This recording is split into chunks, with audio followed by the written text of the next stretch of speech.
Hello everyone! In this video, I'm going to be giving you 3 tips to remember when doing your core exercises. To begin, you always want to make sure your core is tight and engaged. I feel like I'm pressing my belly button straight down to my spine. You never want to have a gap between your back and the floor. You always want to be flat as you possibly can.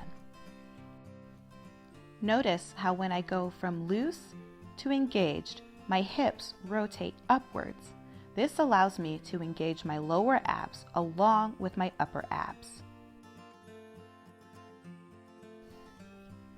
The number one thing I want you to remember is to never yank on your neck.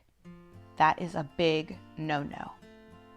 You always want to make sure that your hands are lightly placed behind your ears and your elbows are open wide, all while keeping your core engaged and that belly button pulled down.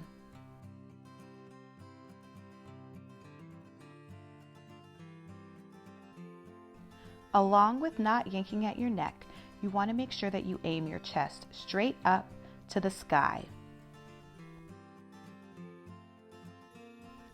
Even when your hands are not up by your head, you still want to aim your chest upwards. We're going to use the same technique when doing crossbody core work. I'm not going to yank at my neck and try to connect my elbow to my knee. Instead, I'm going to keep a nice open arm and aim for shoulder to knee, all while keeping my core nice and tight and engaged and pulling my belly button straight to the ground. Finally, I'll demonstrate bicycles. Tight core, open arms, chest is lifted straight up.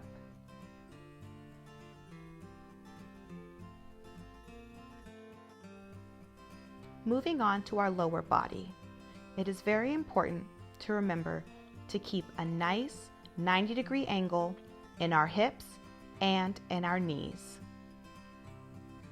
Unless we are in an L position, in which case our lower body and upper body create the 90-degree angle, all while keeping our core nice and tight and flat to the ground, never arching. Remember that when lowering your legs, the hinge comes from your hips.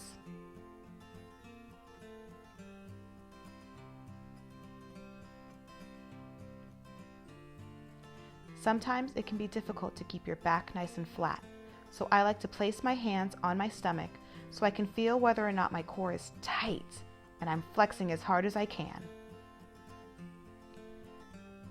When doing our tabletop positions or 90-degree hip hinges, remember that the motion comes from your hips, not from your knees. See how all I am doing is bending my knees and dropping my feet. Correct form requires your legs to stay in that 90-degree angle and hinge simply at the hips.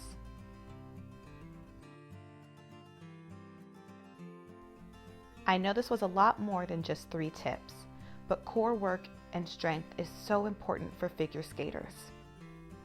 Most importantly, don't forget to breathe.